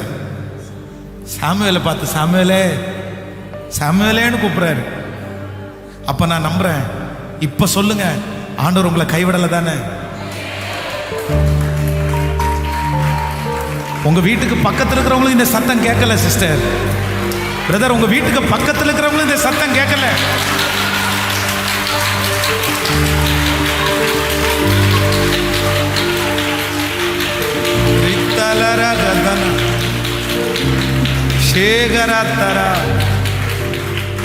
அது உங்க மேல ஆண்டவர் வச்ச தயவு. தகப்பனே, இந்த 8வது நாள் உங்களுடைய பிள்ளைகளை மனதார நான் ஆசீர்வதிக்கிறேன். 3 நாளைக்குள்ளே கர்த்தர் உன் தலையை உயர்த்தி மறுபடியும் ஒரு ஸ்தானத்திலே நிறுத்துவார். இந்த வார்த்தையின்படி உங்கள் பிள்ளைகள் அனைவரையும் மனதார நான் ஆசீர்வதிக்கிறேன். இந்த 21 நாள் முடியும் போது இங்க இருக்கிற இந்த சத்தத்தை கேட்கிற ஒவ்வொருத்தரும் அப்படியே பொன்னா விளங்கணும், அப்படியே பொன்னா பிரகாசிக்கணும். போதும்பா, அவங்க மேல இருக்கிற கை போதும்பா. ரொம்ப உடைக்கப்பட்ட உள்ளங்கள் நிறைய இருக்காங்கப்பா. நிறைய நொந்து போன இருதயங்களுப்பா. உங்களை விட்டா எங்க பிள்ளைகளுக்கு வேற யாருப்பா இருக்கா? ஒரு நிமிஷம் உங்க உங்க உங்க முகத்தை அப்படி பாருங்க ஆண்டவரே. ஒரு நிமிஷம் என் பிள்ளையினுடைய குடும்பத்தை திரும்பி பாருங்கப்பா. பேதுருவை நீங்க பார்த்த ஒரு பார்வை, பேதுருவை நீங்க பார்த்த ஒரே ஒரு பார்வை, அந்த பார்வை அவ்வளோ பெரிய அப்போஸ்தலனா அவனை நிப்பாட்டிருச்சு இல்லப்பா. அந்த ஒரே ஒரு பார்வையை இப்ப என் பிள்ளைய குடும்பத்துக்கு நேரா பாருங்கப்பா. இந்த ஜெபத்துல இருக்கிற என் சகோதரனை பாருங்கப்பா, பாருங்கப்பா. அந்த இடிஞ்சு போய் கிடக்கிற குடும்பத்தை பாருங்கப்பா. அந்த கடல்ல மூழ்கி போய் இருக்கிற பிள்ளைய பாருங்கப்பா. 10 வருஷமா ஒரு நன்மைக்காக எதிர்பார்த்துட்டு இருக்கிற பிள்ளைய பாருங்கப்பா. அவமானப்பட்டு மிதிக்கப்படுறத பாருங்கப்பா, பாருங்கப்பா. தூசிக்கப்படுறத பாருங்க ஆண்டவரே. எப்போ எப்போ எப்போ எப்போன்னு பார்த்துட்டு இருக்காங்க, எப்போன்னு பார்த்துட்டு இருக்காங்கல்லப்பா. இந்த 21 நாளைக்குள்ள உங்க பார்வை இந்த ஜெபத்துல கலந்து கொள்ளுகிற, இந்த இடத்துல வந்திருக்கிற சத்தத்தை வீடுகளிலிருந்து கேட்கிற, வெளி ஊர்கள் வெளி நாடுகளிலிருந்து கேட்கிற ஒவ்வொருத்தர் மேலும் உங்களுடைய மகிமையான கண்கள் படணும். உங்க முகம் படணும் ஆண்டவரே, முகம் படணும். இந்த இடத்தை 21 நாட்களும் கொடுத்த இந்த ஜீசஸ் கால்ஸ் குடும்பம், தகப்பனார், பிள்ளைகள், கூட ஒர்க் பண்றவங்க ஆண்டவரே, இந்த இடத்துல ஒர்க் பண்ற ஊழியர்கள் எல்லாரையும் நீங்க மறைச்சுக்குங்க ஆண்டவரே. எங்க திருச்சபைக்காக இடத்துக்காக நாங்க பிரயாசப்பட்டு இருக்கிறோம். அதுக்காக உதவி செய்கிற எல்லா பிள்ளைகளையும் ஆசீர்வதிங்கப்பா. அவங்க ஒருத்தர் கூட வெட்கப்படக்கூடாது. இந்த ஊழியத்துக்காக நான் செஞ்சுட்டேன், கர்த்தர் என்ன ரொம்ப ஆசீர்வதிச்சிட்டார். எங்க பிள்ளைங்க சொல்லணும்ப்பா, சொல்லணும்ப்பா. இன்னும் ஆண்டவரே எங்களுக்கு கொஞ்ச நாள் தான் இருக்குது, இந்த வருஷம் முடிகிறதுக்குள்ள டேட்டை ஃபிக்ஸ் பண்ணிட்டாங்கப்பா. எங்கள் தேவை ரொம்ப பெருசா இருக்கு ஆண்டவரே. எங்க பிள்ளைகளுடைய கையை ஆசீர்வதிங்கப்பா, பிளஸ் பண்ணுங்கப்பா. அவர்களுக்கு வர வேண்டியதெல்லாம் வந்துடட்டும் ஆண்டவரே. அவங்களுக்கு தடையை மாத்தி வந்துருச்சுன்னா உங்க ஊழியத்தை கட்டுவாங்கப்பா. அவங்கள ஆசீர்வதிச்சா அவங்க கட்டுவாங்கப்பா. இயேசுவே, உங்க ராஜ்யத்தினுடைய வேலைக்காக என் பிள்ளைகளை ஆசீர்வதியும். உங்க பாதத்தை முத்தம் செய்கிறோம். ஆபத்துகள், விக்கனங்கள், மரண கண்ணிகள் எதுவுமே எங்க பிள்ளைகளுக்கு வரக்கூடாது. துர்ச்செய்தி அவங்க காதுல கேட்கக்கூடாது. நன்றி அப்பா. அவங்க குடிக்கிற தண்ணீர், சுவாசிக்கிற காற்று ஆண்டவரே, அவங்களுடைய பண்ணுற பிரயாணம் எல்லாத்துலயும் உங்க கரம் இருக்கட்டும். இந்த ஊழியத்திற்காய் உழைக்கிற, கொடுக்கிற, வேலை செய்கிற லீடர்ஸ், தம்பிங்க, ஊழியக்காரங்க எல்லாரையும் ஆசீர்வதி. இயேசுவின் மூலம் ஜெபம் எடுக்கிறோம் நல்ல பிதாவே. என் ஆத்துமாவே கர்த்தரை ஸ்தோத்திரி, முழுவதுமே பரிசுத்த நாமத்தை ஸ்தோத்திரி. என் ஆத்துமாவே கர்த்தரை ஸ்தோத்திரி. கர்த்தர் செய்த நம்முடைய ஆண்டவராகிய இயேசு கிறிஸ்துவின் கிருபை, பிதாவாகிய தேவனுடைய அன்பு, பரிசுத்த ஆவியானுடைய அந்யோன்ய ஐக்கியம் நம்மனவரோடு மீண்டும் என்றும் சதா காலம் கூட இருப்பதாக. Hallelujah, hallelujah. God bless you. ஆண்டவர் உங்களை அதிகமாய் ஆசீர்வதி.